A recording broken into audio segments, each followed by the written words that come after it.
¿Qué tal? Vamos a meditar en esta noche en el Evangelio de Mateo, capítulo 25, a partir del versículo 14, la que se da en llamar la parábola de los talentos.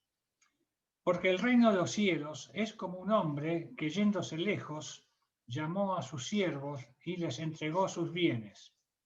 A uno dio 5 talentos y a otro 2 y a otro 1, a cada uno conforme a su capacidad, y luego se fue lejos. Y el que había recibido 5 talentos fue y negoció con ellos y ganó otros 5 talentos.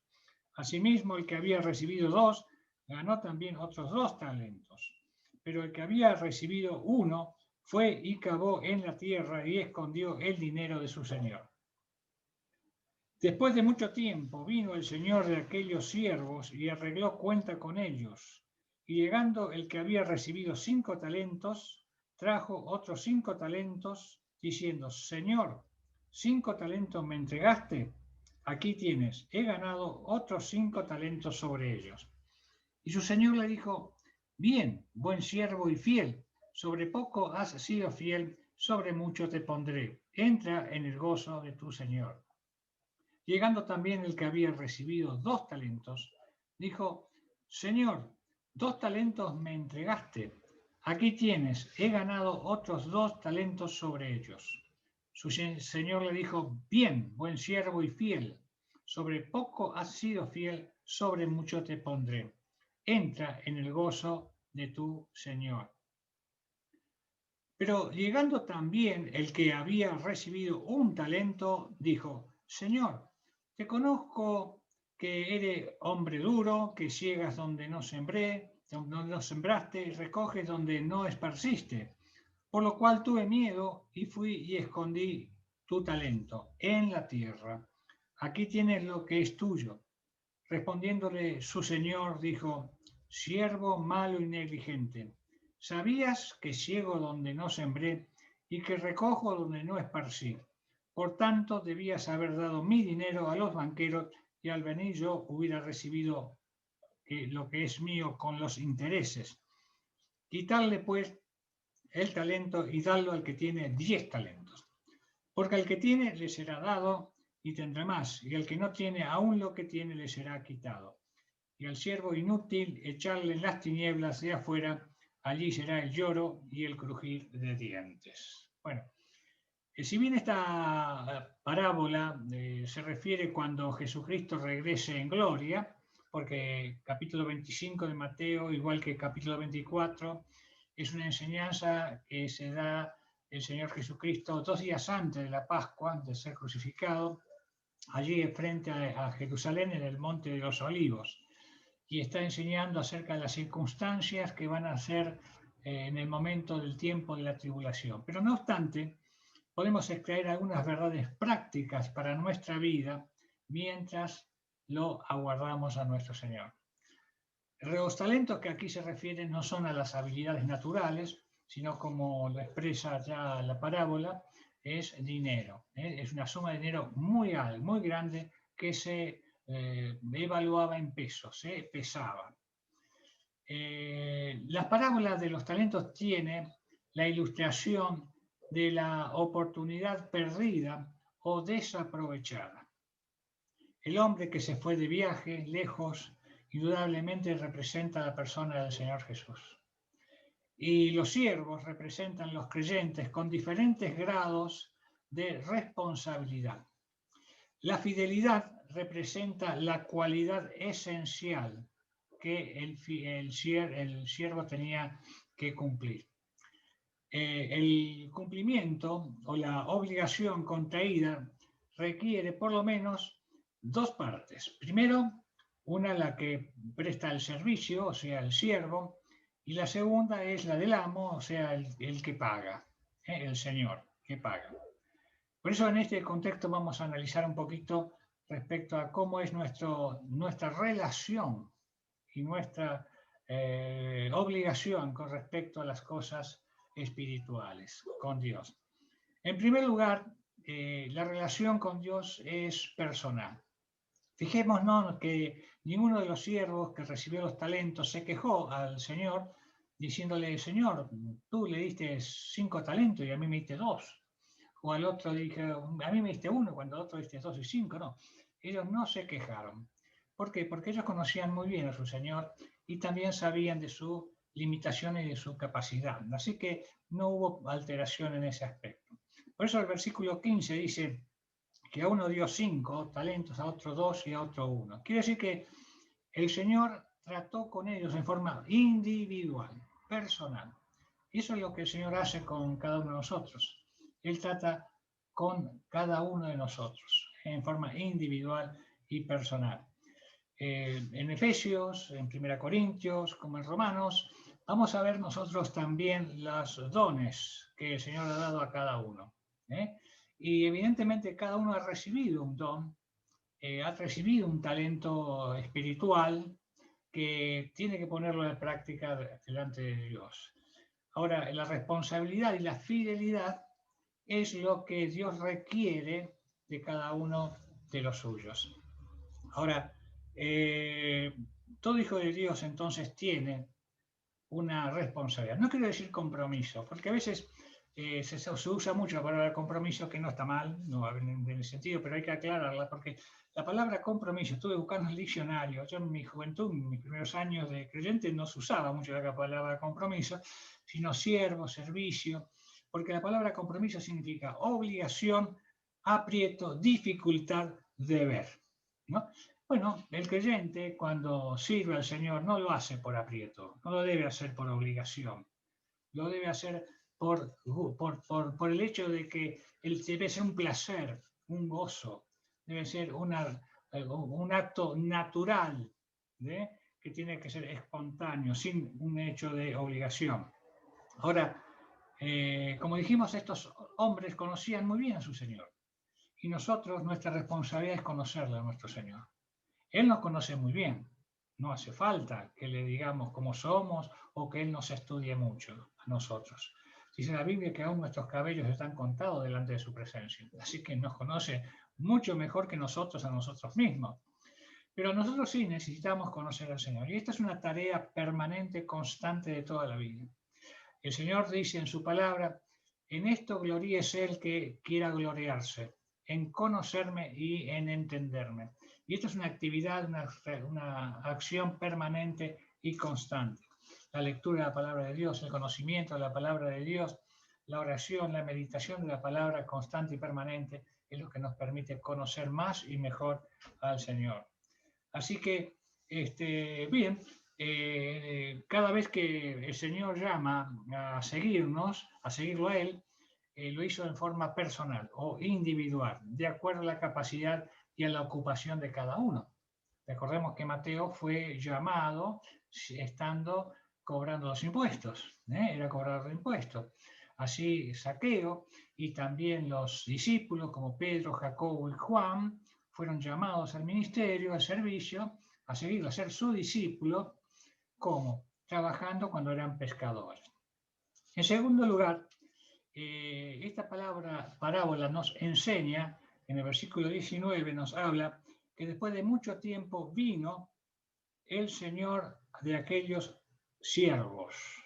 O sea que pasó un tiempo, parece que era mucho tiempo. Bueno, ese tiempo es un tiempo limitado. O sea que el servicio al Señor, la responsabilidad que el Señor nos ha dado es para este tiempo. Tenemos un tiempo limitado. Hay gente muy joven que dice, yo tengo mucho tiempo para servir al Señor. Entonces, con ese tiempo, yo ya tengo mucho tiempo. Y con ese pensamiento, a veces estamos desperdiciando el tiempo y estamos haciendo que ese tiempo nunca más se pueda recuperar. Puede ser que haya un hueco en los años, al final de la vida, que en la juventud quizás o en los tiempos buenos no lo hemos aprovechado. Ese tiempo no vuelve para atrás nunca, no lo podemos recuperar. Es lo único que no se recupera, el tiempo. Así que no malgastemos el tiempo en cuestionar las cosas. ¿Por qué a mí esto? ¿Por qué a mí otro? Al otro le hace, el Señor le da tanto, ¿por qué a mí no? ¿Por qué? Porque los días, dice el Señor, aprovechando bien el tiempo. Y da un porqué y un motivo, porque los días son malos. Así que llegará el día en que debemos de dar cuenta, como pasó acá en los siervos de la parábola.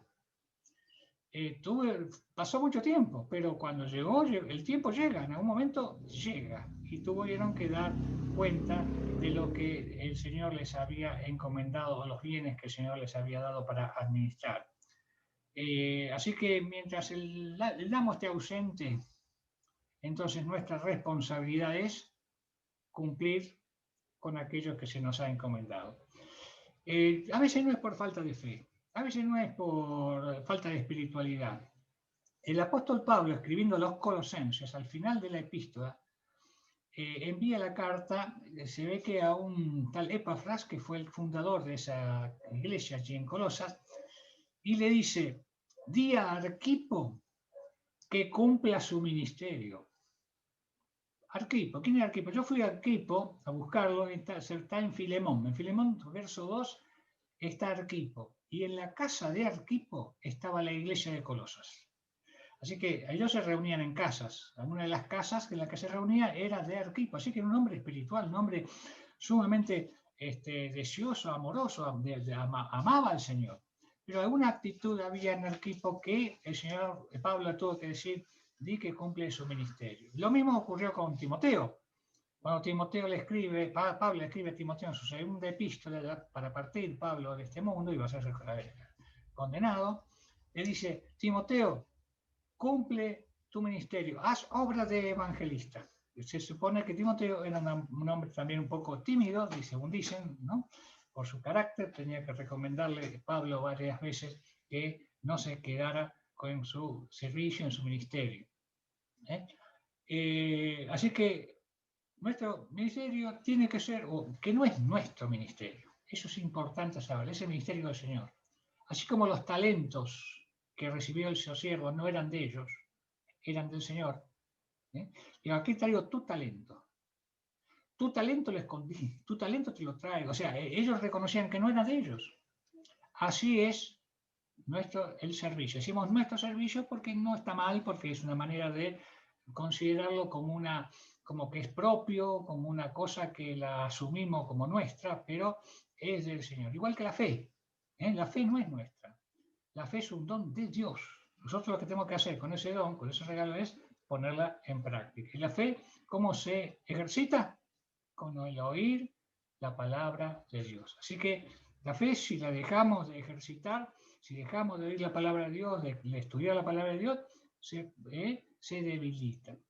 Así que esto es importante saber. Entonces dijimos que es un periodo de tiempo, así como es algo personal o individual. Al mismo tiempo, este talento, o esto que el Señor le dio a estos siervos, tenían recompensa. ¡Qué maravilla!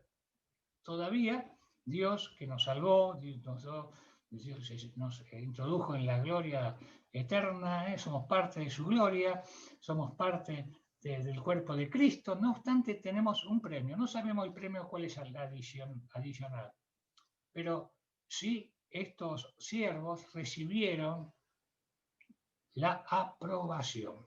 Fíjense que le dice, bien hecho, buen siervo y fiel. No le dijo el Señor, te felicito, qué bien que has hecho. No, ¿por qué? Porque lo que teníamos que hacer hicimos. Siervo inútiles somos, dice la palabra de Dios, porque hemos hecho lo que deberíamos hacer, porque no hemos hecho con nuestra capacidad, sino con la capacidad que nos dio. No la hemos hecho con nuestra fe, sino con la fe que Él nos prestó. Todo gracias a su gracia. Así que Él nos recompensa por haber tenido la actitud o la predisposición de ponernos en sus manos.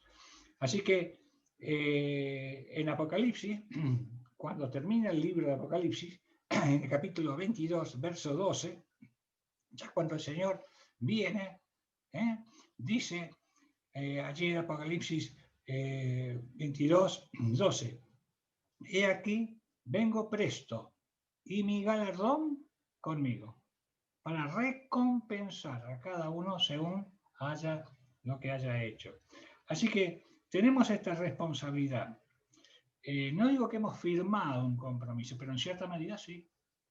porque en alguna medida al bautizarnos y al aceptar a Cristo como nuestro Salvador, ya hemos aceptado esa incorporación y esa responsabilidad diciendo, Señor, tú eres mi Señor, mi Salvador, no voy a servir a otro que no sea a ti.